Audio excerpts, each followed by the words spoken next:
That's cool. A little bit of housekeeping myself. I've set my timer on my phone, so don't worry, you're not imprisoned here for the evening.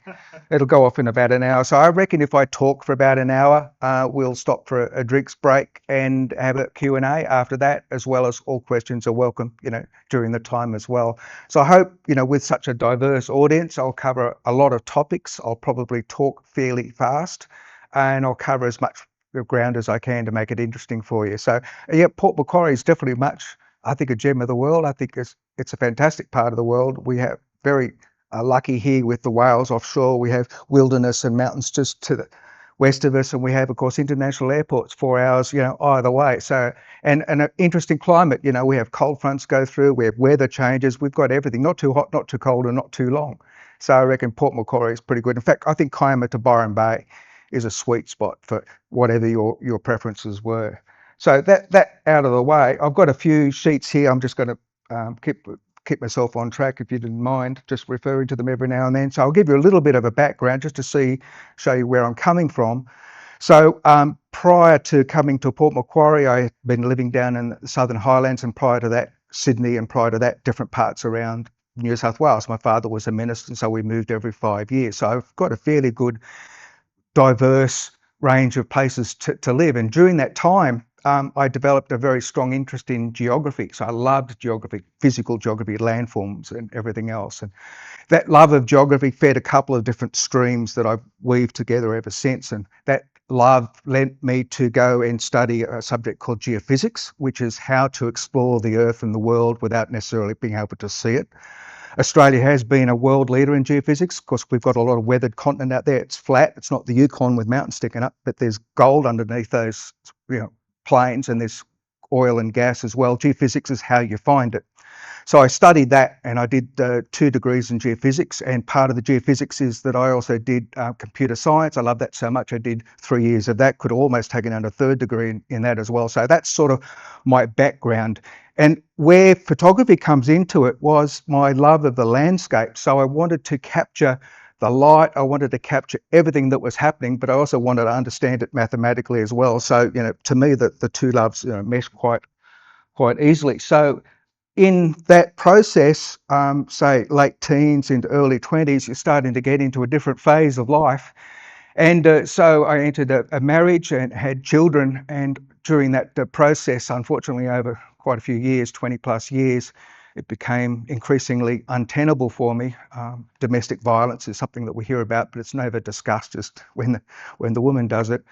I became a victim of that, so I actually had to walk away. I was either going to, not exist any longer, or walk away and try and repair myself. So, long story short, the move to Port Macquarie was a giant life reboot, and all the things that I was doing prior to marriage, photography, motorcycles, and having fun in a dozen different ways, were all lost during that marriage. And fair enough. I mean, you get a bit busy. I started an entrepreneurial technical software development business, so it's very hands-on, round-the-clock type work.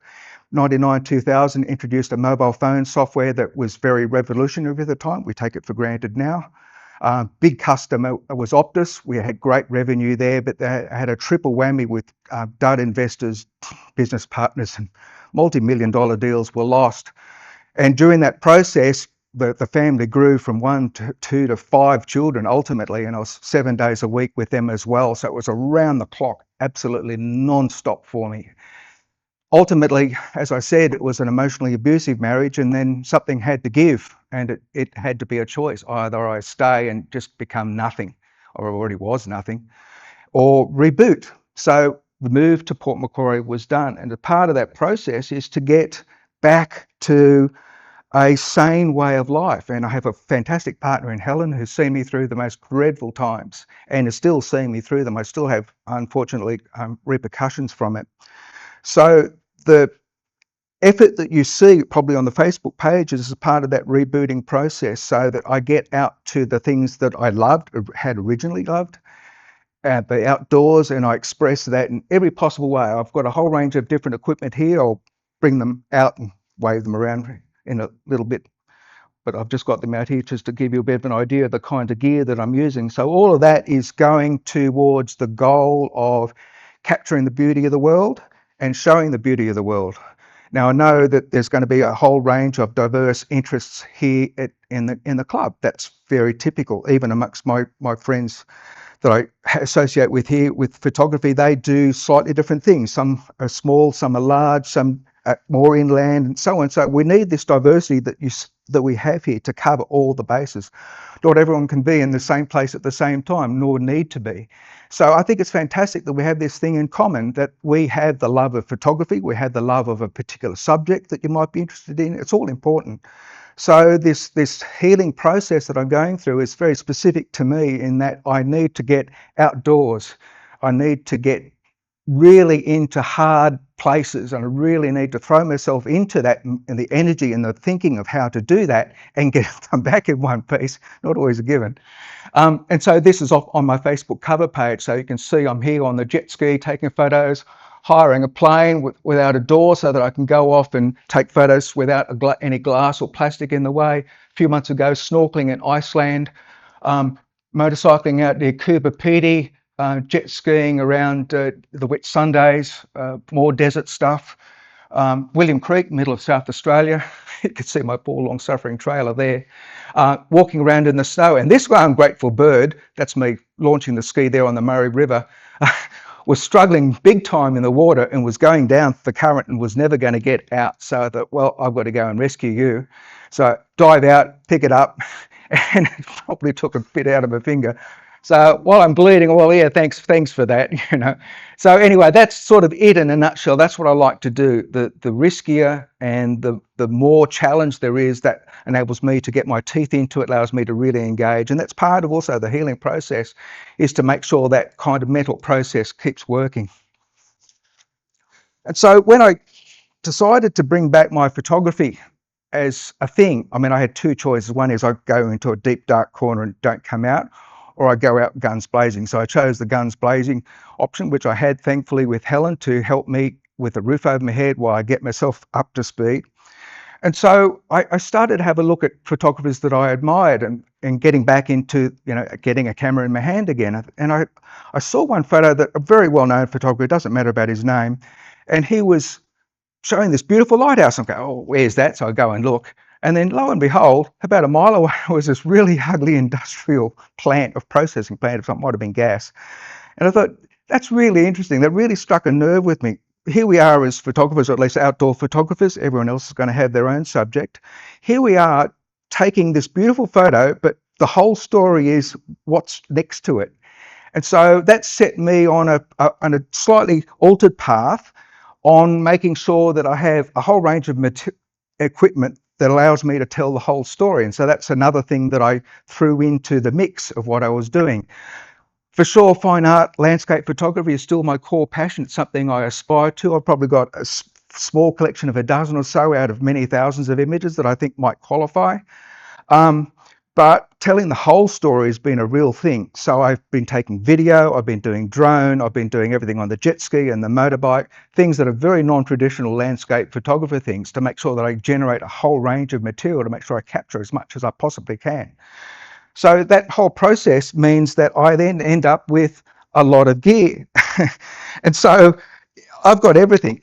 This great little Olympus camera, well, I can take into Town Beach. I go swimming with a friend, and when the waves and the tide's right, I get splashed in the face. That's awesome. Bang, bang, bang. I can get the wave going right at me.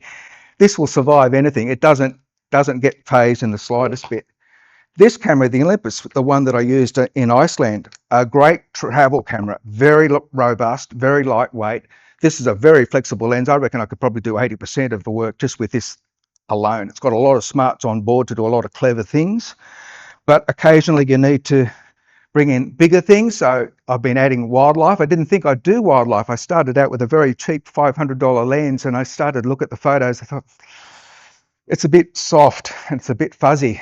So they had the $2,000 lens and they had a $12,000 lens. Well, I'm not getting paid by National Geographic to come up with covers, so I don't think a $12,000 one will do. Plus they're bigger and heavier as well. One of the great things I find with the Olympus is it's so light because it's small. Smaller sensor means smaller diameter, less glass, less weight. That means you can carry it all day and go all day. So I really like that combination. I've got a very compact set of magnetic filters that go on, just wafer thin, hardly weigh anything, and they just snap on like that. For more considered things, medium format Fuji 100, so I can do big images, and I love this camera for when I know that I'm going to slow down and I'm going to do a really particular study of a particular image in a light. Then I can do that and just take my time. Sometimes I go very fast with this, but I never go very fast with this. So the best of both worlds. If I had to do it with one camera, you'd probably choose 35mm full frame because it's one of everything. But I'd like to go to the extreme. So that's that, and that's that. And I started out with drones. This is about the third or fourth one of this brand. These have been absolutely revolutionary for me. You can just go anywhere, as you're well aware, with drones. Off the cliff, look back. If you want to get the moon and that particular tree lined up, just fly over there, put it on top like a Christmas tree, bang, done and dusted. So drones have been fantastic. I like the folding legs designs because that means I can put them in a backpack, in a shoulder bag and anything else and take it with me. And this is a big sucker. You need a license for this one. This one also is a folding legs design, but it doesn't go down quite as compactly as this one. This is my big sucker I use for, particularly for a lot of the whale shots, because then I can fly, I can see it with a thermal camera. I'll show you the images soon. Thermal camera, zoom, and wide angle. 3 sensors recording simultaneously. So that means I can get 3 streams of video. And then when I'm editing it, I'll show you the wide angle view, then I can zoom right into the whale, but without being physically anywhere near it. And then that leaves you with a very smooth transition, so that makes a nice sort of a watchable video. The other thing too with drones and whales is you find the very occasional person pops out of the woodwork, yeah, to your close, and they don't have any idea. So that's why I make sure that I do a wide angle shot and then a smooth transition to the zoom shot, just to show them and cut those people off at the pass, because they do exist out there. I also use that for national parks. They call me in during the whale season for welfare checks. So they might have an entanglement situation. The rescue crews need to be briefed on what's going on, what's the length of the rope, how many buoys around what flipper is around the body, what's going on. So they give me full authority to go anywhere that I need to get them their images so that I can send them straight off to them. But as it happens, I like going up at 400 feet, zooming in, and then I've got everything right in front of me. I don't have to be physically over its head or anything else like that. So it does a lot of good benefits, but it's a lot of work. You know, that's the controller, so it's like a brick. So it's not as small and as portable as the other one, but it'll fly in the rain. It'll fly in 70km/h winds that I've been off here when we've had big storms. I love the waves smashing up and rain coming sideways, and that drone just flies through it all. It's absolutely fantastic. So I love gear that does a thing for me. I need it to do a job. So I'm not a follower of any particular brand of any type. I'll do whatever takes to get me the gear that I need. So I've used several other drones of other brands, and they don't really work as well as the DJI gear. DJI is first, Daylight second. Everything else I've had issues with, connection issues, software issues. Never had an issue with those, so I love those for that reason. So when I get out and about, it involves quite a lot of overhead sometimes, and more than you might appreciate. When I'm out on my jet ski, for example, this is a fully self-contained safety system. So I have in here flares, water, VHF radio, backup camera, and I've got PLB, and I've got also a personal sat tracker that I use on the motorbike as well. So if I lose the jet ski, then I've got all the things I need to call for help. So I won't be, won't be another statistic. I've done a couple of years intensive rescue here, and I've seen what happens. And I was already fairly pedantic before that anyway, and that just put it on steroids. So I make sure that I'm good to go. And the same with on the motorbike. My personal sat tracker and PLB is with me. So if I go tumbling down a ravine all broken up, I can't get back to the bike. No point having a gear on the bike or on the ski. Have it with you. That way you're safe and you can do anything then. I've been 70 kilometres offshore at the Barrier Reef and had a breakdown on my own. So I've got gear on the ski, another 25-watt VHF and an AIS transponder. So I've got several levels of safety going on with all of this adventuring that I do, because stuff can happen. It can happen real fast. So I make sure that I'm not going to fall victim to not having done some preparation. And so when I'm doing stuff on the jet ski, Then I make sure that, for example, this is a mount that I have for the 360 camera, which is the one up there. And what I've taken a liking to is getting a frame for the camera and then tethering the frame to something else. I've had these things break before. I've had a couple of expensive losses and I don't like that. So I have this completely robust set of steel pipe with a fitting for to go on a mount on the jet ski.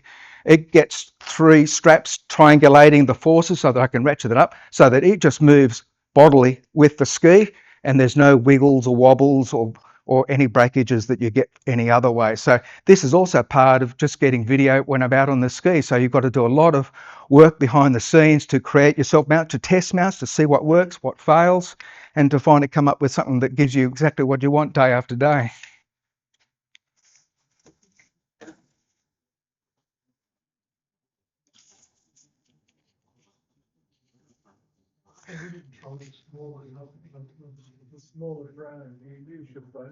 Oh no, I always use a dedicated controller with a screen on it. When I had got my first drone, it was a Mavic 1. Typically, started with a phone and just attached to it, and that's really easy to do.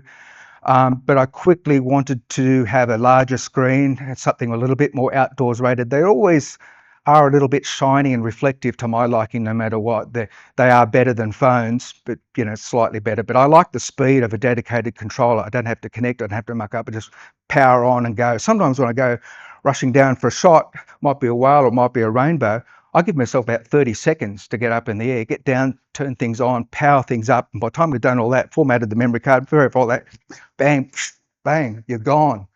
So a dedicated controller is really fast for that, whereas mucking around with the phone.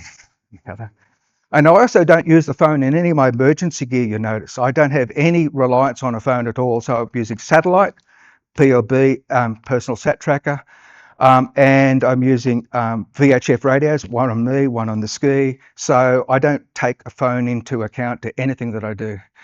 It's handy. Of course it's handy. When you're caught short and something's happening, well, they're great. I think they've got lots of abilities and everything else, and it's fantastic having all of that in your pocket when you've got nothing else. But as a rule, I don't use it. I've gone quickly and I've talked fast, and I hope not too fast for everyone, and my apologies for that, but I've got my timer going, so I'm making sure that we'll have a drinks break at the end of this and then the Q&A. Were there any other questions quickly before I get into some images and things? No?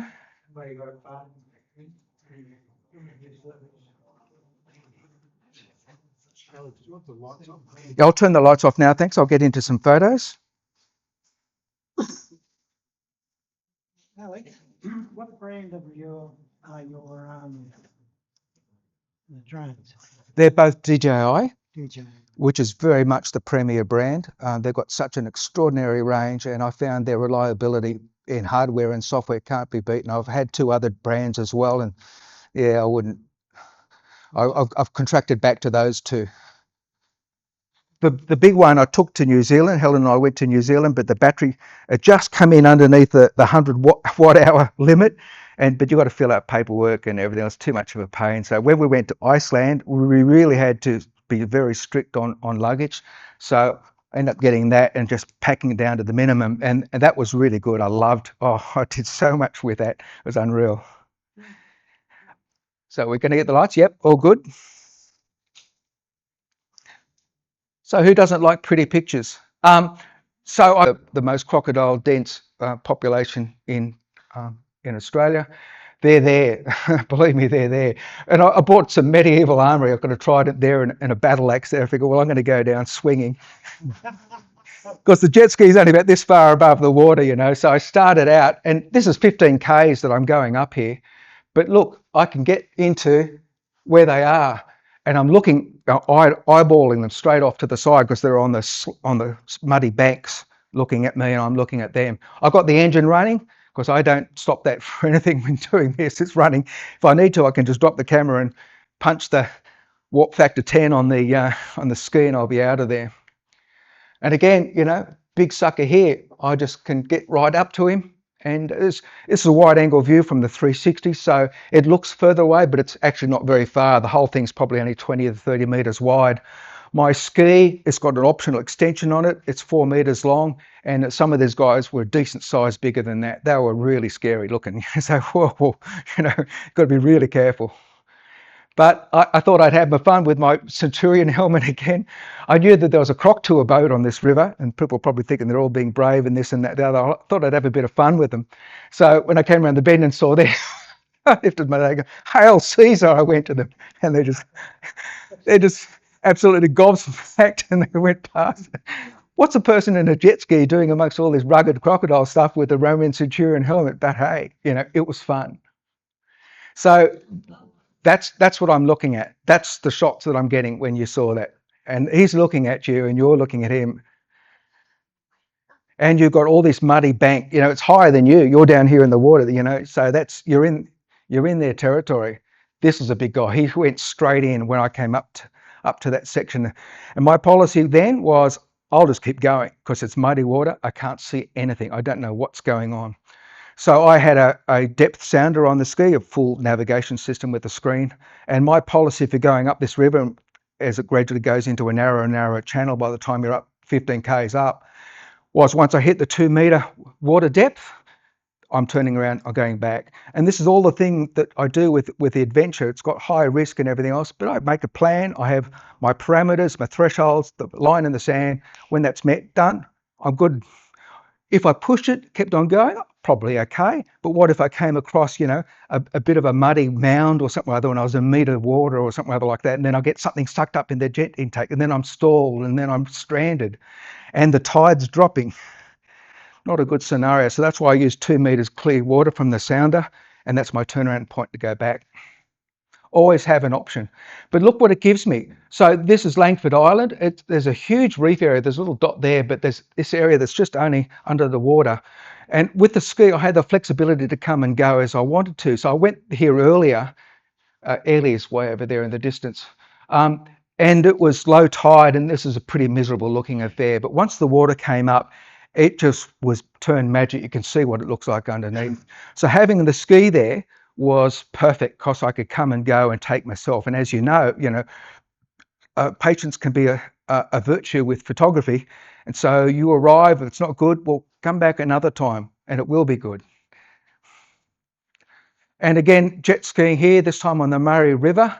So Albury's down here, Snowy Mountains up there. I did a 400k weekend with friends, and when we're coming back, there was this beautiful area here. So after we packed up and said goodbye to everyone, got the trailer, making record speed back to a launching point that's further up here so that I could get this late afternoon sun, because it was late in the afternoon on the Sunday by the time we finished.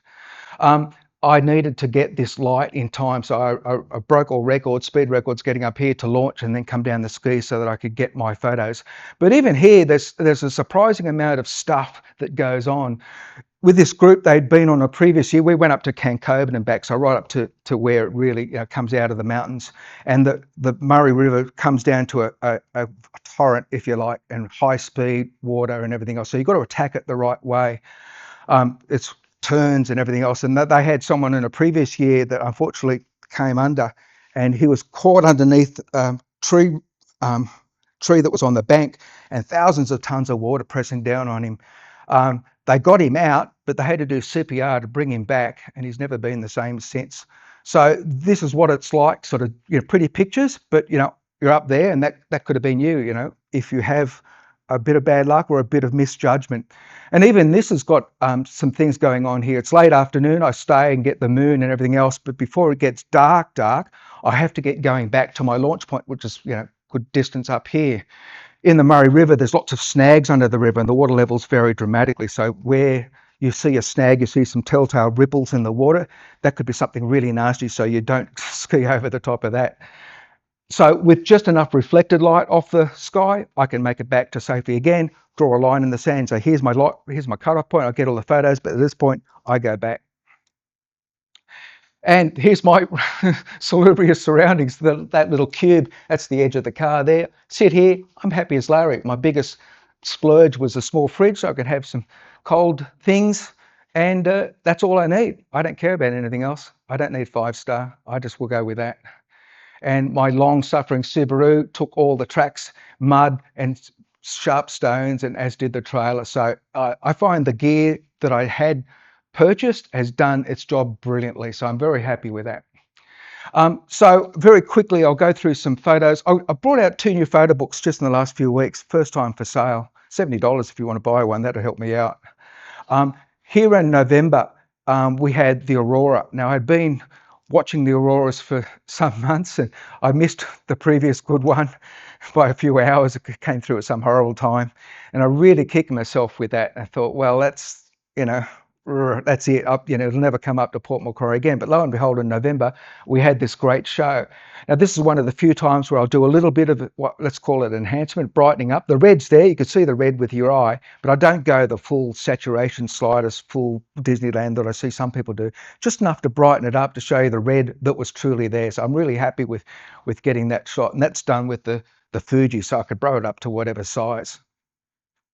And great fun opportunistic things doing with things like the rainbow. I was down here doing sand art, and I saw the rainbow out to sea. I had the small drone in the car, so I raced back, get that, flew out, and first time flying it in the drizzle. So I thought, oh, here's hoping that it's going to be okay. Turns out it was just fine, and I got the rainbow shot. I do so much that's opportunistic like that, it's not funny. And again, more drone shots, and a bit of a technique that I use here. You can see that the water is got all the flow emphasized, but I do actually do 10, 12, 15 shots in a row, bang, bang, bang, bang, bang, bang. And then in software, then I merge them together. Things that don't move like the rocks stay where they are. Things that do move the water, and then you get the effect of the flow. So that way you can tell the story, and this is part of this whole process, is telling the story. So this is the outflow, and this is what's happening, and you can see it there.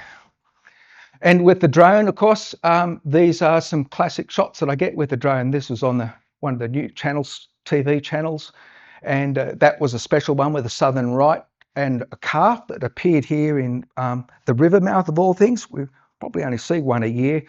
I'm in the citizen science program for national parks, and when we have a sighting of a southern right, they're very excited by it because it has unique markings that help them to identify individuals, track their movements, look at their birthing rates, because they're a very endangered, it is an endangered population on the east coast. They're slightly better on the west coast. So any sighting is a valuable thing for national parks. So the drone does a lot of good stuff. And these two are from the water on the ski. Again, just standing up with a long lens, bang, bang, bang, bang, bang. Of course, they're not going to jump on cue, are they? There. So you've got to be fast. And it's got to be a fast camera. I love the moon. I get it lined up with everything that I can think of. In this case, it was just Flagstaff Point at the end of Town Beach. I've waited for the surfer to come along, lined up. And there's that sort of beautiful 15-minute sort of window when the exposures are equalized between, you can see the last of the golden glow on here and the moon coming up. And before it gets too dark and the moon gets too bright, you have that classic problem that it's just way overexposed. Here, they're almost equivalent exposures. So I love that kind of lineup, but it's a very limited opportunity, 15 minutes maybe. I've been doing quite a lot of black and white lately because I find I can bring things out in photos that I might have just run over before. So I can bring in structure and everything else that isn't necessarily always apparent in some color shots, but the black and white processing, and there's a whole range of options I use for that, enables me to get the most out of it. And this is where I like using people in my shots, just as part of the landscape, silhouette type style, if you like. I don't do the street photography that some do, and this is why it's so fantastic that we have a diverse population of photographers, because while I'm only doing that, other people are doing really great photos of people's faces in travels and so on. So we need everyone at the helm to cover everything that there is out there. So this is my style. This is the way that I like. It tells the story of people being active. I was really happy getting 3 different types of things all in a row. Again, waited for them to line up, bang. So with a long lens and just carrying around with me, I'm ready to go. And a few from around Australia. So the Whitsundays. Here I was down another jet skiing trip to the River Murray down towards Albury. And it was really miserable on the Hume Highway. It was wet and dark and everything else. But then occasionally this hole would open up, and this spotlight would come across the landscape, and I go, oh. And the only camera that I had was the Olympus, because it wasn't meant to be a photographer's weekend. It was meant to be a jet skiing weekend, so I took absolutely minimal with me. But I had to go through all kinds of wet grass multiple times to get all these shots over the next hour of these light, because the light would come across that tree. It's a very narrow band, and then it would disappear, and it would just look like these. But when it gets that on it, bang. So I got very wet and very cold, but that was all right. And out near Windora, Channel Country. I love cityscapes. Sydney, I think, is a fantastic city. I think it's very beautiful. I think we're very blessed with having the harbour and everything else that we do. So I like to make sure I get a few cityscapes whenever I can.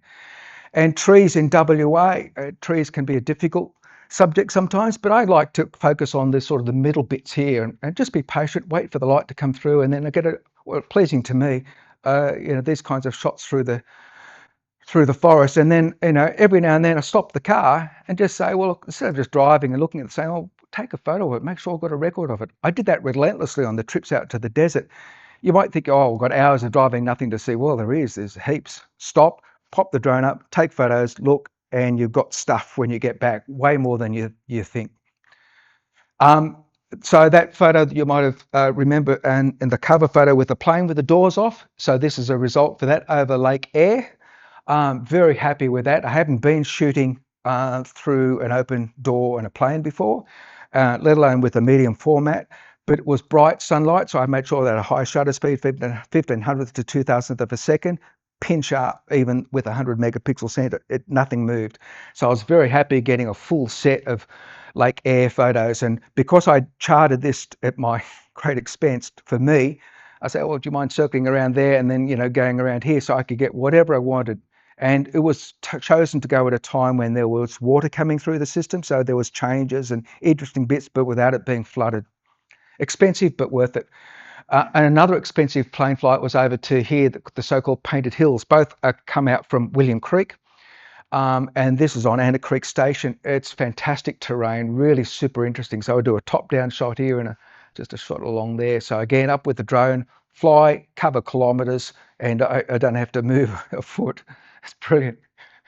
And so this is more of that sequence that I was telling about as I was driving down the Hume Highway. I just got opportunity after opportunity after opportunity. It would come and go and come and go.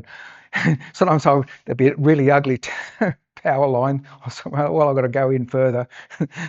Grass is this high, it's all wet. All right, I'll get changed when I get to my destination. Doesn't matter. Look at that. I love that. And coming back from that trip, I decided we're going down the Hume, and then I came back via the central west, and I had forgotten all about canola crops season, and I just got a whole bunch of canola crops. I would have loved to have had the drone here, but I didn't, because it wasn't meant to be that kind of trip. But I took as much of it as I could, and I'm very happy with getting those shots. And I only played on the edge of the Simpson, just a few dunes in and around with the bike and the drone. And I got all the shots that I wanted. I wanted the rippling sand and everything else. I'm happy with what I got with the limited time. This is a hard one that you wouldn't know unless you did your research. There's a little town up there called Windora. It's in Channel Country. And I'd seen other photographers with photos of this, and I thought, that looks incredible. Go into satellite view, look, oh yeah, that's where it is. So when you're driving along the road, you see nothing, flat. You see a little ribbon of green, and you've got no idea all this exists. And so these images can be quite large. I mean, this is over a kilometre long. Yeah, and you could zoom in, and you just keep on getting more and more detail. There's actually over 300 images in that shot. You can't get it from a plane. The only way that you can get it is from this drone. Using the mission planner that it's got built into the software, I could draw a grid, and I could just customize the grid, say I want this much overlap laterally, this much longitudinally, and punch the button, go. So it'll go bang, bang, bang, bang, bang, bang, bang, bang, bang, and create all the overlaps that I want and cover the whole place. It actually did 19 kilometers of flying in this one image. And it was coming back on fumes, but because it was dry land and I'm right there, it was never actually far away at a given time, that was okay. I would have walked out to get to it if I had to.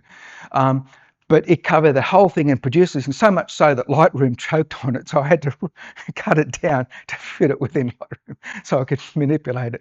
It's fantastic what these tools will do. I love the fact that I can go to very large features and cover it. I don't have to go to an illegal height. I'm fully licensed. I only fly to 120 meters. That's it. You could check all my records by all my drones by all the years. 120 meters, absolute. Don't go above that. You'd have to be up a plane and several thousand feet to get that view. Well, I don't have a plane, but I've got a drone. But I can program it to do that, and then I can get the shot that I want. Fantastic technology, amazing. And I love storms. I get every storm that I can off tacking point. Lightning, I love standing in amongst lightning. Bang, it's going off around you. Bang. You might get killed, you might not get killed. I've stood here, not far away from there, and lightning's going up everywhere. You think of anywhere it's going to hit, it's going to hit, there, only 10 or 15 meters away. But I've seen it hit down the middle of Lighthouse Beach. So, flick a coin. What's it going to do? I don't know. I won't sort of, stand against a wet tree, but you take your chances. Sometimes you just got to do that. Down in the snow, I don't much like the cold, but I wanted to get some snow gum photos. I'd been here the year before on a motorbike trip with a friend of mine, and they were a bit dull. I didn't really like them. And I read up on some tips that the gun thing to do is that the colours really pop when they're wet. Well, I can't order rain, but I can carry a water bottle, squirt, squirt, squirt, squirt, squirt. And it just comes out just like, if it was a misty rain that did it, well, great, but you can't just order it. And it really made the colours. Pro tip, if you're going to get snow gums, take a water bottle with you. The moon that I wanted, I had to wait hours to get this. I couldn't feel my toes. Finally got a little bit of gap in the cloud, got the moon before it disappeared. Yep, happy with that. Sometimes you just got to suffer. Now, you mentioned that Iceland trip, very much a beautiful place. We'd gone in end of November into December, so we could see or get the best chance for the Northern Lights. But there's so much interesting stuff happening in Iceland. Black volcanic sand, these ice formations that get flushed out of the lagoon and get washed up on the beach, are all on my tick box list. But we're going in winter, so winter's a very challenging time to go. You can get caught out. So again, in the whole process of drawing lines in the sand, drew a bubble around Reykjavik. So we'll go this far, but no further, because if we go 400 k's down the coast with only 4 hours of daylight and then a blizzard hits, what are you going to do? You're going to freeze to death where you are. So we had to keep things fairly well, tightly contained. But we went on a trip. I hate going on trips because they give you only so many minutes on such and such, so many minutes. I don't like rushing like that. But I had 45 minutes to here, so I wanted like a day. So I get the shots that I'm very happy with and would love to revisit it with proper time. Look at that. That's just amazing. It's just like on another planet. And the black sand and the white foam up against it, fantastically beautiful stuff. And a top-down shot looking from the drone, so I could get the waves coming back and drawing forth. I did video of that as well. So I generate typically 3 types of material when I'm anywhere. So one is stills, other one is video, and the other one I do is 360 street view photos. So I have thousands and thousands of little dots all over the map. And I love finding spots on the map where no one's got a photo. So, well, I'll make sure I do one there. And then that little blue dot's me. So I'm filling in the blanks. And there's lots and lots of blanks still to go. We did ice caves, which was fantastic. And you have to go with a tour. You get annoyed when you see people who've come into Australia and they don't do the right thing. They've gone onto the desert, or if they've done something silly, say, no, you shouldn't have done that. Well, I didn't want to do the Iceland equivalent. So we go with guides, we do the right thing, we make sure we're not doing anything silly going by ourselves. And at first I got a little bit annoyed by, I couldn't get my beautiful artistic shot of ice. But it's very hard to tell scale. You don't know whether that's 6 inches or 16 feet. But once you get a person there, bang, you can instantly relate to it. You exactly know what's going on. So I was very happy in the end to have got lots of people in different positions, as well as just shots of the ice. So then I could have my choice when I got back. I'm very happy with that mistake. So that we got to see the Northern Lights. Absolutely amazing. We had tried very hard to get the gaps in the cloud, and it wasn't always going to work. It's winter after all. So we had given ourselves the best possible, time on ground to make sure that we had, weather might line up for us. And one night they did. And so, ultimately I got to the point where, I've ticked a big box. I've seen that the southern lights here in November, and literally just not so far directly opposite point on the planet, just a few weeks later, getting the northern lights. I mean, I could get run over by a bus and I'd be happy. I'm very happy with getting these shots and video as well. So let's see where I'm up to with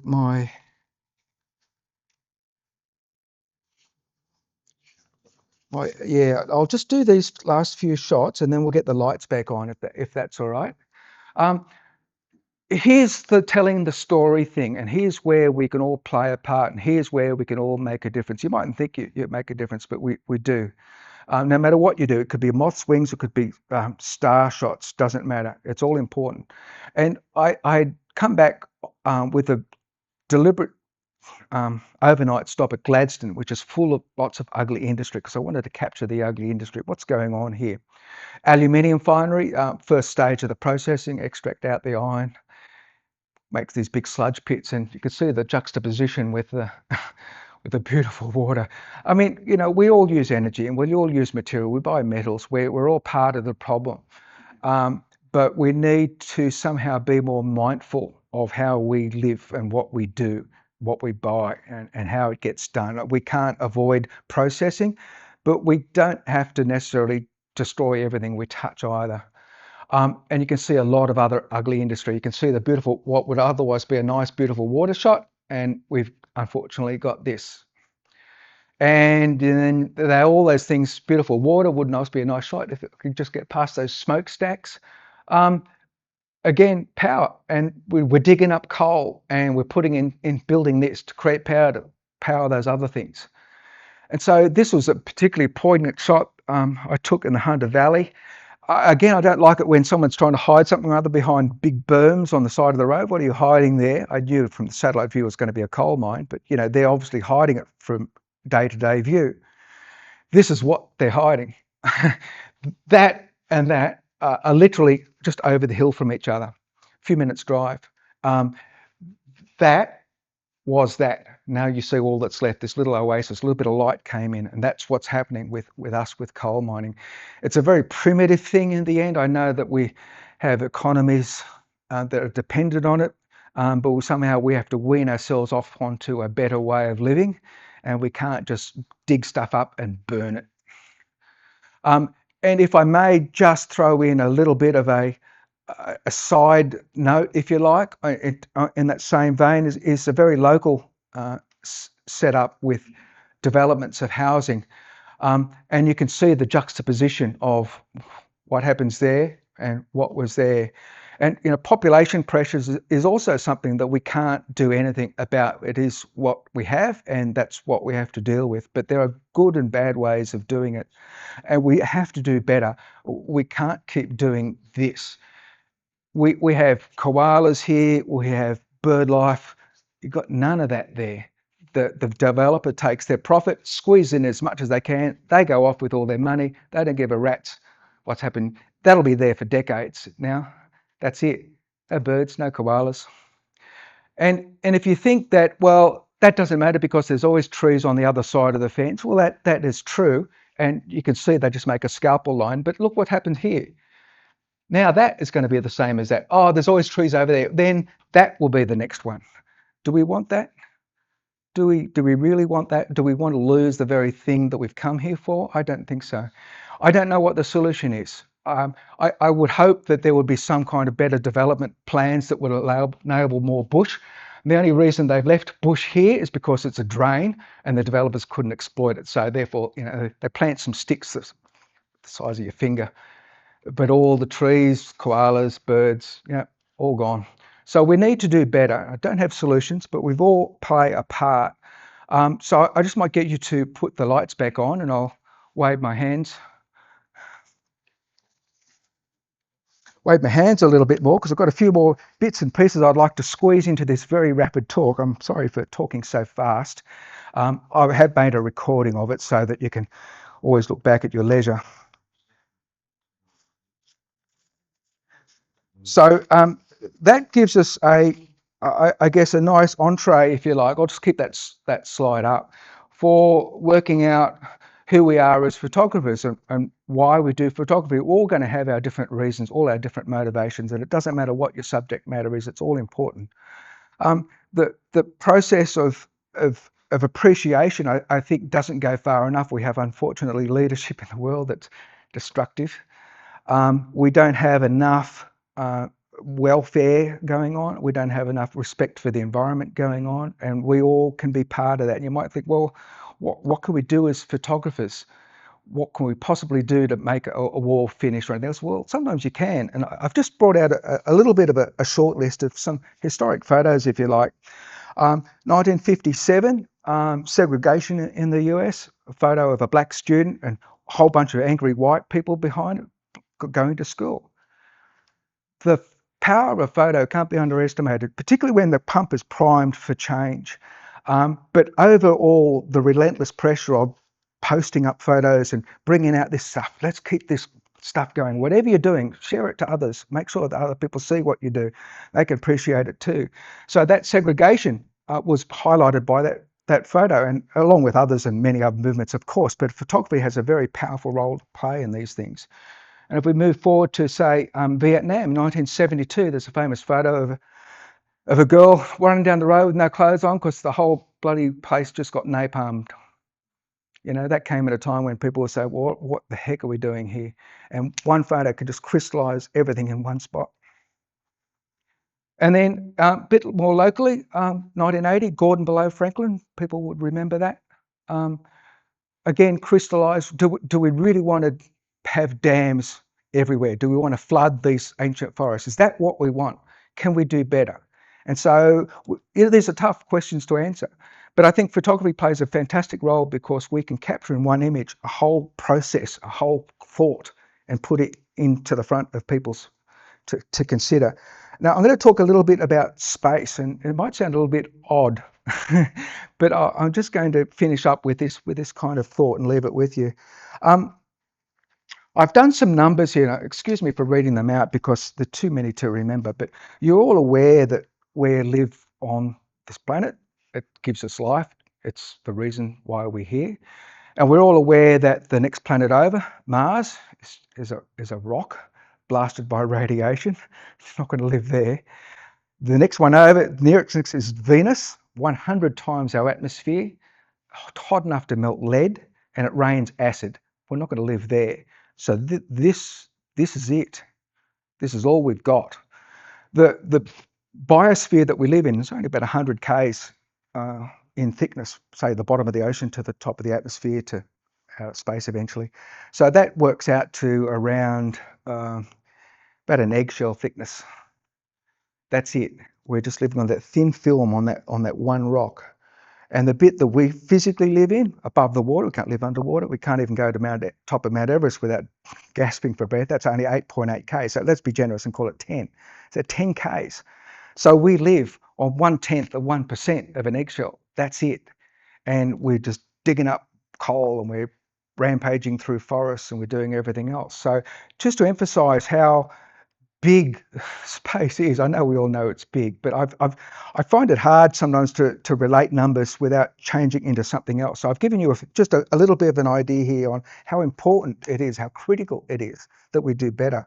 So where we are here on the Earth and the solar system, it's 5 hours light travel across, all right?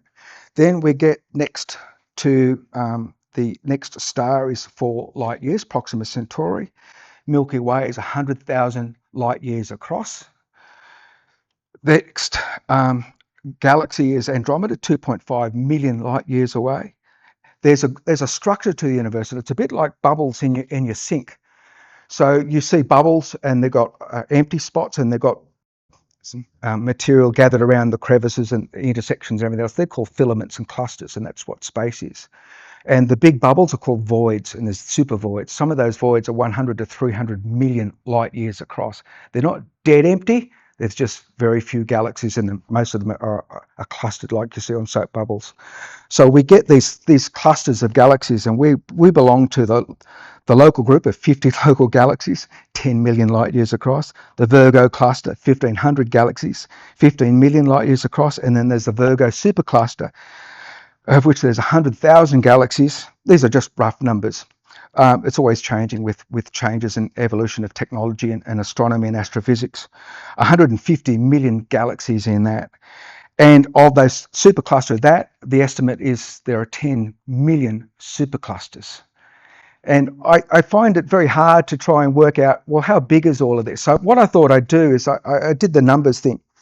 And I took a grain of sand next to another grain of sand on the beach as being us to our next nearest stars. I often thought, well, we'll go to the nearest star. Well, really? It's 4 light years, which doesn't sound like a big number.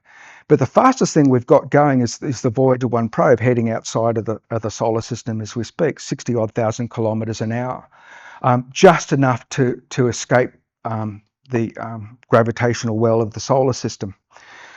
We have the equivalent of that distance in terms of our fastest machine that we've done to date, which doesn't have people on. It's just a 700 kilo lump that we've managed to fling out there with enough rocket, is going to take 70,000 years to get to the next star. So that's one grain of sand to the next grain of sand. And I'll relate back to those structures that I told about. If you went to the Milky Way, that's 25 meters of beach from one side to the other. But don't forget, we're taking 70,000 years to go from one grain of sand to the other. I'll do the maths for you. It's 1.7 billion years is the best that we can do. If you went up to the next level, you went to Andromeda, the next galaxy. How about that? I'm almost on time. We went to Andromeda. That's equivalent to 625 meters of beach just to the next galaxy. And that's nothing. But that is 70,000 years still from one grain of sand to the other. 625 meters? I'll go further. You know it's nuts, right? We'll go further. So our local cluster, 37.5 kilometers is the distance. We can't even get over the grain of sand, let alone to the next grain of sand. And the local supercluster, yes, you read that right, 375 kilometers. And that's just our local supercluster. And it's going to take 70,000 years to go from one grain of sand to the other. So we're it. That's it. We're going nowhere. Our biology can't survive outside of the Earth. We're built for 1G gravity. You see all of the things with the ISS people and trips to the moon and back. Our biology suffers. Our bone mass density suffers. Our hearts start to weaken. Our very immune system is under attack by radiation. We can't put shielding. Shielding takes weight. Weight takes fuel. You probably saw the Artemis mission just recently, and all of us would probably remember the Apollo 11 missions quite clearly. Big rocket, little pimple at the top. You need that much fuel to do that little pimple. 60 years, we've done a heck of a lot of technological development, but the laws of physics are the laws of physics. Same rocket equation, same issue. We're not going anywhere fast. So that's why I'm emphasizing to you that our space and time here is precious. Our environment is precious. We can all do something. And I think even if we don't come up with these once in a lifetime shots to crystallize some movement, it's just like rain. Rain just falls down the roof. Rain, drop after drop after drop. If we are relentlessly making forward plans to say, let's respect where we live, let's do the best we can, let's hope for better leadership from time to time. But we as individuals can still make these contributions, I believe. And I think the photographers in particular in the room, we all have that ability. I've shown you a little bit of what I do, but that's just what I do. I'm sure everyone has got your own story. And I will be fascinated to learn what that is over time, because we all have abilities, we all have inclinations to our preferred subject matter, and we've all got a contribution to make. So I hope you've enjoyed everything that I've very quickly shown you here. I'm happy to have a Q&A session afterwards, but I think probably a short drinks break, 10 or 15 minutes is in order. If there were any questions after that, I would happily do that then. All right, thank you very much.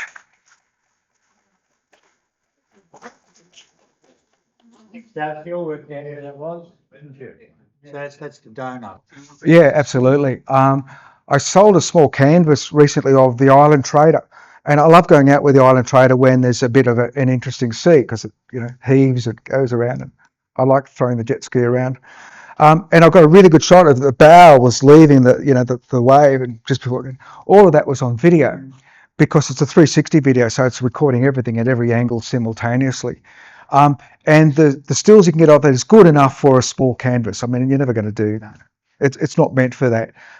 So yeah, I've taken a few stills off the video, and acceptable enough for those kinds of reasons. It was very personal for that person because her husband was an engineer on the boat, so that's why they wanted a photo of the Island Trader.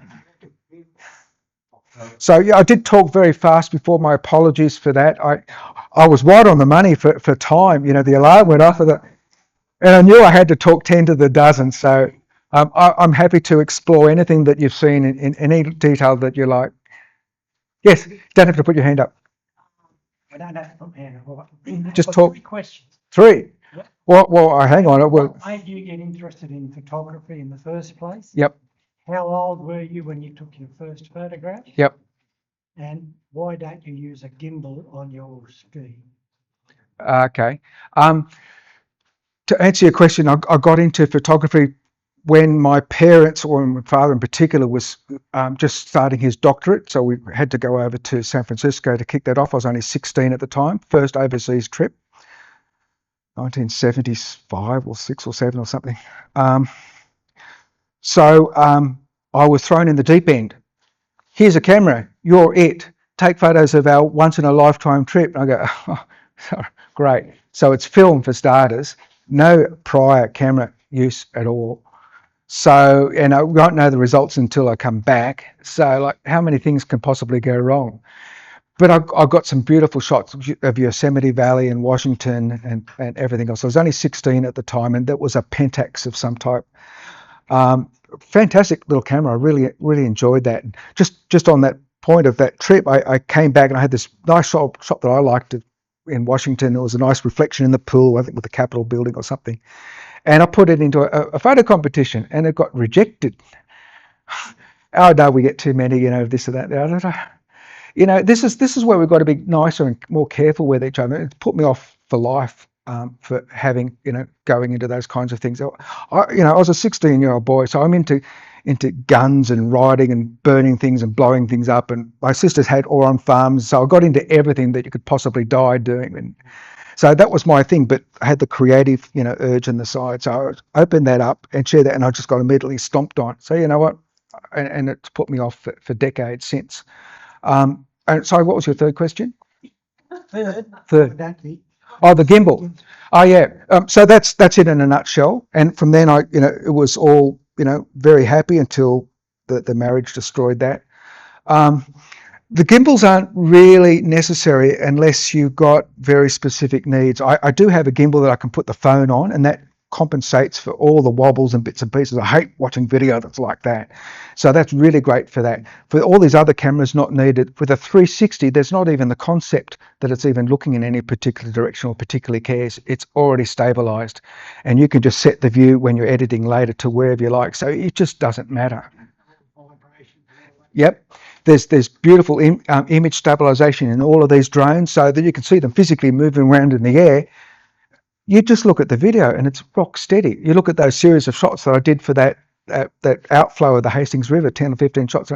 Well, there's wind and everything else moving around, but they're only pixels different apart from each other. And the image alignment step in the Photoshop process of doing the image fixes just even that. And so it's remarkably clever how much these got physical gimbals, the best drones do, 3-axis, as well as inbuilt image stabilization. So it's only for that case where you're sort of doing your handheld video, and I've got one of those fancy ones that you just put your phone in and you can just do this, and it just, it's amazing, absolutely amazing. Hasselblad, is it? I think it will be on that one. It won't be on that one. This is the one that they market for, for photographers, the Mavic 4 Pro. This one, they don't market for photographers. They are marketed towards emergency services. And so its photographic abilities are, in terms of sensor size, is on the lower end, 12 megapixels, but that's good enough. But everything else is industrial strength. I've got the thermal, I've got the fly any weather. It can take an absolute bashing for winds and everything else that the other drones can't. So it compensates for that. But that's the one that's got the Hasselblad sensor. I don't mind. I find 12 megapixels get me plenty. I got 25 to 100 on that. Depends on what you're doing with it. Yes. I just wondered, do the drones, when you're doing the whales, Yes. is it from land? Yes. Or you're not on the water at all? No. Yeah. No. I did it off Muskie near Coffs Harbour just a few weeks ago. It was a bit of a terrifying experience because there's one sensor that I didn't realise was turned off, which affected its landing, and I'm trying to get it. I'm on the ski and it's wanting to land, and it's scooting away from me. I'm going to change my settings now that I know that it has a downward sensor that's affected by reflection, but everything else, but it's complicated doing it. Now I've got to do it for the South Solitary Islands because you can't land anywhere. It's both a reserve and there's physically nowhere anyway. But everything else here I typically do off Tacking Point. Lee Mansfield is the local whale spotter, and he calls me all the time whenever there's something interesting. It saves me for being there for hours, and I can just drop everything and I go. I'm only 5 minutes away, and I go and I just fly straight out. I help national parks too, so it's, everyone scratches each other's back. So, yeah, very good for me. Those 360-degree cameras. Yes. How does that work? Do they have 4 different lenses? No, 2 lenses, each one covering 180 degrees. There is a slight separation in terms of the camera body thickness between them, so there is a stitching line. It's very fine, so you wouldn't be able to put it next to your nose and see your whole face. So it extends out to about 1 metre before this sort of seamlessly merges. The effect of that is it has a whole sphere that's being recorded. Where it puts and so it makes it really easy to record. So I can just set record on that on the ski and off I go. And if a dolphin jumps up behind me, I've already got it. It's really great for that. Where it puts the workload, so to speak, is in the editing stage. So you use an application, a desktop application they provide with a camera, imports their files, and then you can just flick the view around to wherever you like. And then when you do that, you create a mark on the timeline. Keyframe they call it, and then you have a timeline for your video, and you might have different viewpoints at different times.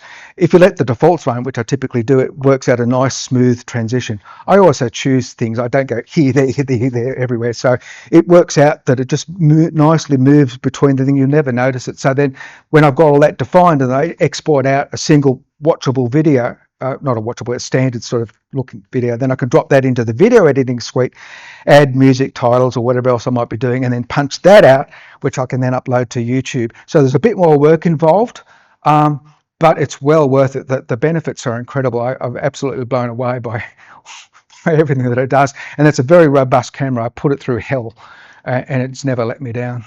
Is that DJI as well? What's that? Is that a DJI? No, that's an Insta360. And it's a bit like I just sort of stuck with that brand because they've brought out their camera and they've done so well. This is about the 2nd or 3rd version. DJI have now brought one out themselves. Same technology, same idea, same concept.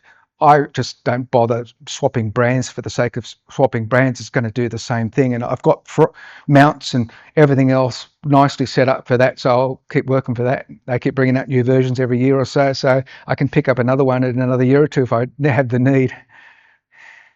So yeah, I do choose the brands according to what it does for me. Insta360 for that, DJI for drones, and whatever works best for the handheld. No religious affiliations at all.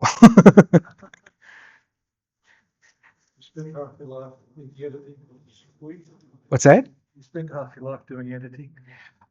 It can get very time consuming. I find video editing to be the most time consuming. Photo editing is really fast and easy for me. I don't go into a lot of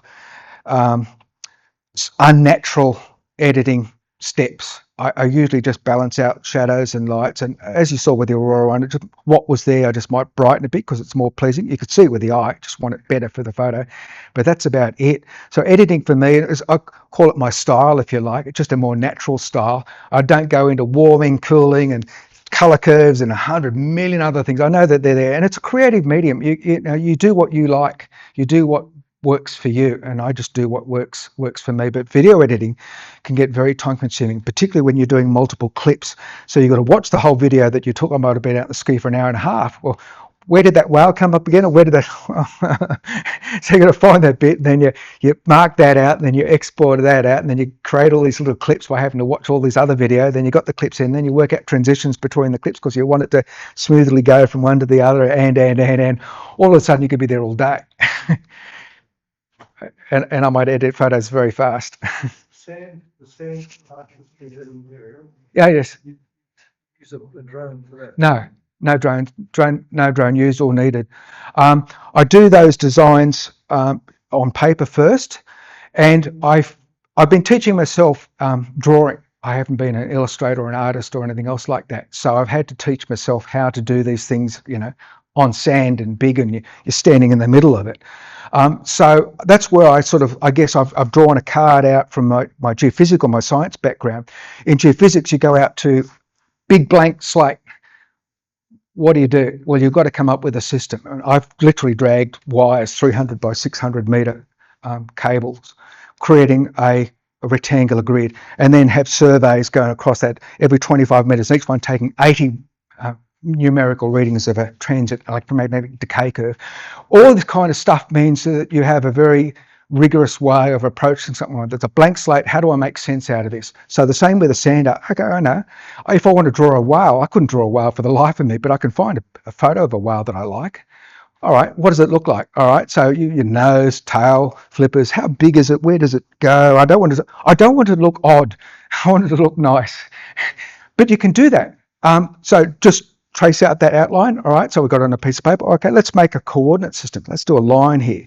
And how many meters across here, and how many is up? Oh, well, that's the nose. This flipper must be there. That bottom must come around there. That top must be there. And then, you can measure things. I just use one of my rakes. 1, 2, 3, 4, 5, 6. Quick. I call it art in an hour because it's not going to be there for hours getting the last millimeter. So it's also quick, but it's methodical. And that same process means I could design anything. I could do a 3D illusion. I could do a whale. I can do geometric designs. All comes down to the same approach, just methodical, systematic working. So I don't use a drone. And the only one that I do use a drone is when I'm using Lighthouse Beach because it's a great viewpoint. And I only fly it after I've done the work. You might have seen Mickey and Minnie Mouse that I did there recently. Again, same idea. On a piece of paper, work out a coordinate system, work out the critical things. I can know enough so that if I see that there, I can sort of draw a nice arc. I know that will be okay. But don't ask me to do it over the whole room. I'll probably wander off. So that's the bit where I'm teaching myself stage by stage. I'm slowly getting faster and faster and faster and taking on more and more complicated things that I wouldn't have touched in the first place. So, I don't know. But again, it's like anything. The more you do, the better that you get. What do you do about footprints? I get people walking across it sometimes just after I've done it. They just walk across it. I try, and I have an order, typically have an order for things. So I do it from the inside out.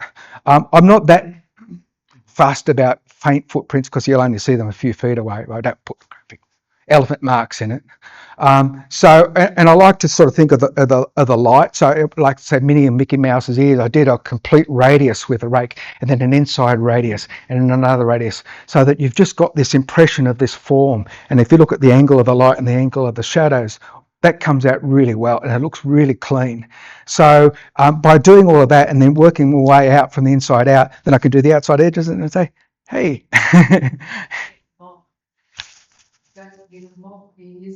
Oh, use the mop. Yeah. I've slowly snaffled stuff out of the kitchen and the laundry to do my sand art. And I stole a mop, and it's mine now. It's a great mop, I literally use that to brush smooth the sand, and I could do that for a couple of different reasons. When you're doing 3D, I found I can get away with just 3 levels of shading will give you realistic depth.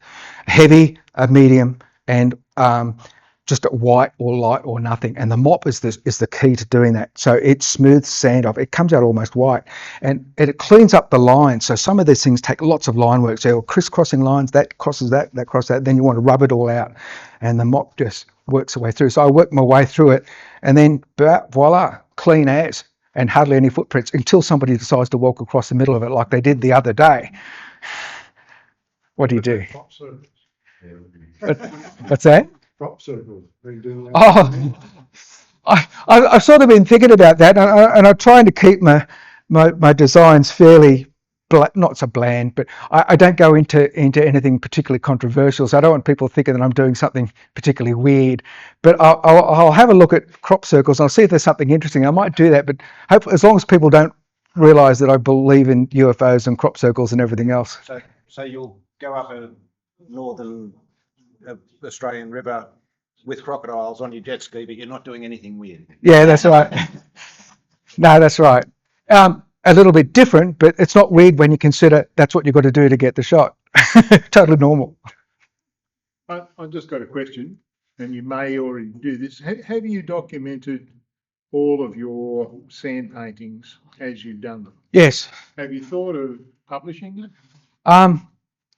I've been approached a number of times by, in fact, Channel 7's talking to me at the moment. They want to interview me this week. I've been done before as well. Because I'm a photographer, I've got all the gear. So I'm making a time-lapse video of my drawings. I thought, well, I'll do this from the get-go. When I did the drawing number 001, well, I don't even know what dragging a rake through the sand is even going to look like. But I thought right from the get-go, I'll just put that on record and I'll just record it. And I've just been going ever since. So I have a dedicated Instagram page with one image per time I do it with a numbered image, so you can see the full summary.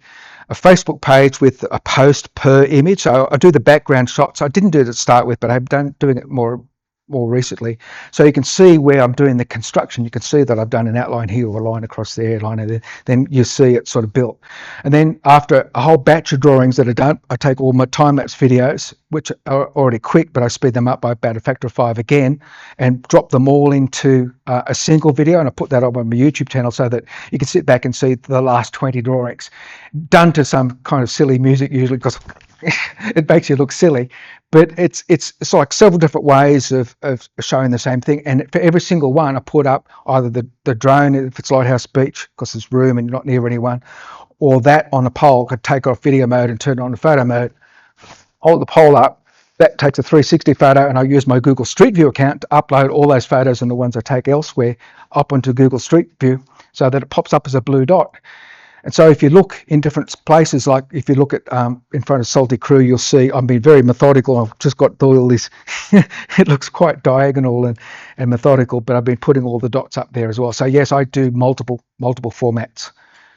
Including books? What's that? Well, have you thought of publishing in a book? Oh, no. I do a sand art calendar at the end of the year. People do buy that. So, but I only do a sort of limited number. But it at least gets out there, and people always got to buy a calendar, and it's different, so it sells, so that's all right. So, as a follow-up, then, have you thought, with the reputation that you've built and the body of work that you've got behind you now, have you thought of approaching, say, Fujifilm or Olympus for sponsorship? No, they do ambassador things, and I'm very careful about not getting sucked into the whole social media channel thing, only because I don't want to make a rod for my own back. I want to make sure that I'm just doing my own thing on my own time, on my own dime, whatever I choose is going to do the job, and I'm not beholden to anyone, anything, anywhere, anytime. And if I'm busy today and I haven't taken any photos, I was going to ask earlier, well, that's it. I don't want to think I have to get out something or other because I've got an ambassadorship and I have to say something. I know it wouldn't work for me. I know I'm not the right kind of person for that. There are other people that are. I just feel like, I guess nearly all of us do, you just follow the way the things work best for you, and those things are done by other people. So no, I'm not going to even think about it. And my YouTube channel is my personal channel. I've got one of everything on that, so I'm not having to think about I've got to do something or other. I've got to make more dramatic announcements to get views and clicks. No, I just don't want any of that. Too much. Having said that, check out Alex's webpage. Check out his Instagram. Check out his Facebook and his YouTube. This has got some amazing. Do they all come under the heading of the roving eye? I'll leave my card here. so that you've got all the instant access to all the different channels, Instagram, the art stuff and the photography stuff and so on. So feel free to take that because it's got it all there ready to go. I'm happy to include whatever I can on my channel. If you didn't mind, I would do this recording, put that on my channel as well, just as a record that I spoke and everything else. So if everyone is okay with that, I'm not going to zoom in on anyone. It's just the fact that I was here talking and waving my hand and this kind of stuff. It's like a diary, if you like, for me. So yeah. Gauze haze filters across wrinkles, that sort of thing. I sometimes get asked to do weddings and things, and it's not my thing. I really strongly believe in just sticking to what motivates you. And I can see some people are really good wedding photographers, really good, this and that and the other photographers. They really get into it. To me, it's like, but for getting out into the wilds and mixing it with crocs and being far over the horizon on my own, I love it. But weddings, no. But I have done one or two for close people that are close to me, and to answer your question, I think, well, I don't want to get stuck doing all this editing, and this is why I subscribe to Lightroom and Photoshop, because they're always bringing out great updates. And so I could look at these people, and they're really, really clever now. And you can say, well, look, identify face, skin, hair, teeth, this kind of stuff. All right, that's fine. And I'll just make it a little bit wider, and we'll just soften the wrinkles a little bit more and everything else. I like the look of that. Now do it to all of the photos, and it'll be smart enough so I don't have to slavishly go in and do 1,000 of them, because I'm not getting paid enough for that. And so it's one of the very few things that I've done that way, and it worked a treat, because people just want to look nice for their wedding photos. With the, you mentioned the flood. Is this last year's flood? I've done 2021 and last year's. Yeah, I think I saw some of that at the time. With situations like that, are you ever contacted by, say, police or insurance companies in order to? I don't think get what you've seen from the air. I don't think insurance companies will like me necessarily, but I'm not sure. To answer your question, I had done the 2021 floods here just off my own back, because they've been bucketing down. And I thought, well, what the heck's going on out there? So I had the little Mavic 1, I think, or at the stage, or maybe the 2. And when there was finally the rain let up when it could fly, well, years before that. So I sent it up, and I thought, well, it was just at the mouth of the river. I could see all this stuff floating. Oh, what the heck? And so every time we had a bit of a break in the rain, I went out to another spot and then sort of built that up. And that's what got everyone's attention, because there wasn't anything else coming out, just me on the drone. And this is what happens with all of us, I think. You don't have to wait to be asked, told, sponsored. Just do it. Just make a difference. You can go out and make a difference just by getting up and going outside and doing it. So the 2025 floods was a follow-up with that, and I had a really interesting interaction with the cops. And I was down at the end of Settlement Point Road, and I choose my points carefully. I wanted shots of North Shore, but I couldn't get there with legal lines of sight, so I just went down as far as I could on Settlement Point Road before the water's there, and just flew up and down there and just zoomed in, all right, to get those shots. And I was doing all my thing, and because the jacket that I've got's got my name on the back of it, obviously, this cop had read it, and this blue shirt came next to me. I thought, oh, here we go. And he wanted to thank me for what I was doing. And he was well aware of me and what I was doing, because what I'm doing is genuine community stuff. I'm not there banging a drum. I'm just showing people what's going on. And he obviously appreciated that, and came over from where he was to me after recognising my name, obviously, and saying, yeah, thank you. And I've had other people contact me saying they bought properties or not bought properties on the basis of seeing my videos, because plus or minus that much of a height will make a difference. And you see some places go under relentlessly. You're just a bit down the road and you're just a bit that high, you're okay. And you can see that in my videos. And I've had people contact me say, yeah, thank you for the video. So I know that it gets around and gets used. I've never had an insurance company contact me, but maybe the more likely audience is the people, the house buyers and everything else. And I had the SES just recently also come and contact me. And I donate my stuff regularly to community groups. And they said, "Oh, we saw the great stuff that you had. We would love to do that for their educational thing and show people and everything else." I said, "Yeah, sure. Just tell me which ones you want." And bang, I made them a package, gave them the images, and off they go. So this is part of making a difference. Not everything earns a buck, unfortunately. Sometimes I need to earn a bit better than I do. But I'm absolutely determined to give and to contribute. And so I do things like that to make sure that whatever I do goes under that better make a difference. So everything you do can make a difference just by doing that. So yeah. Do you have any other questions? Well, Alex, I just want to thank you. Oh,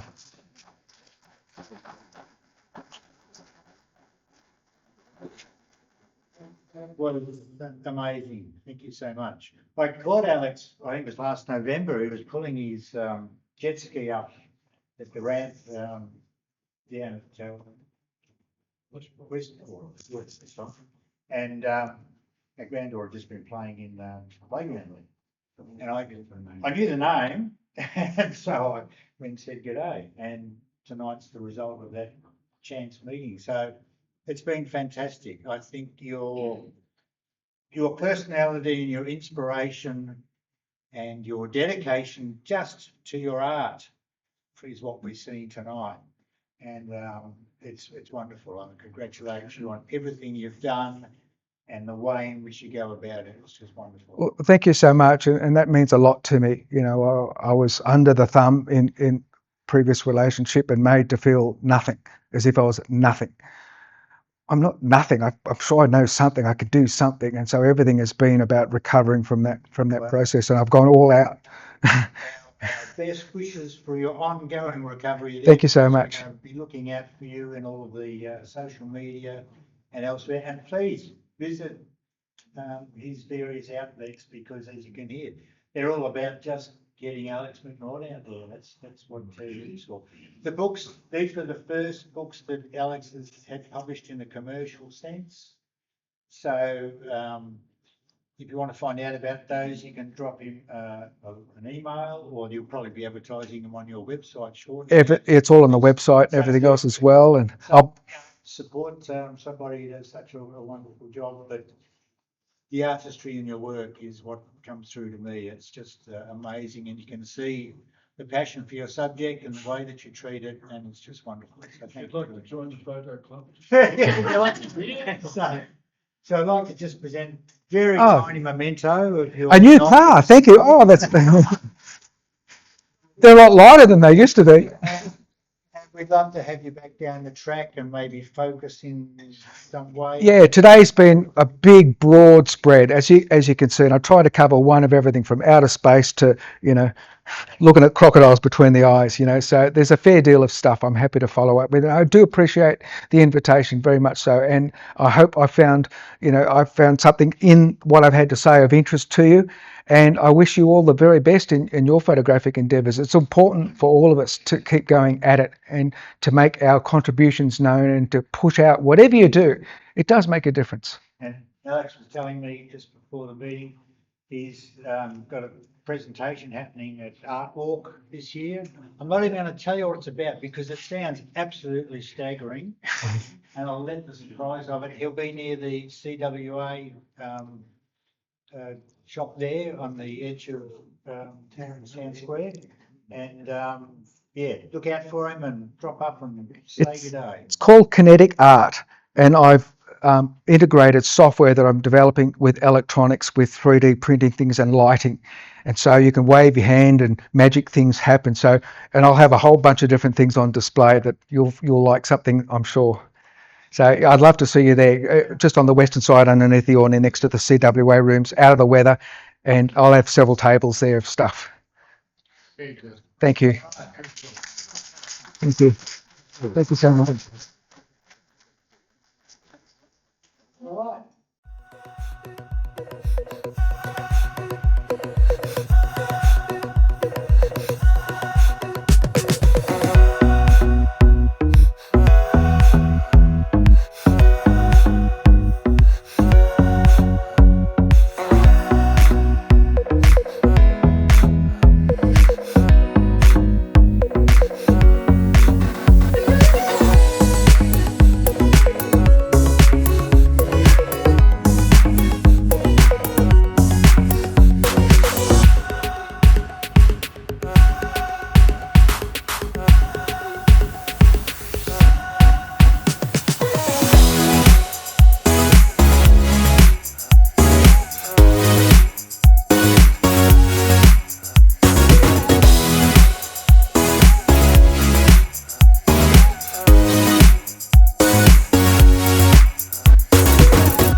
you.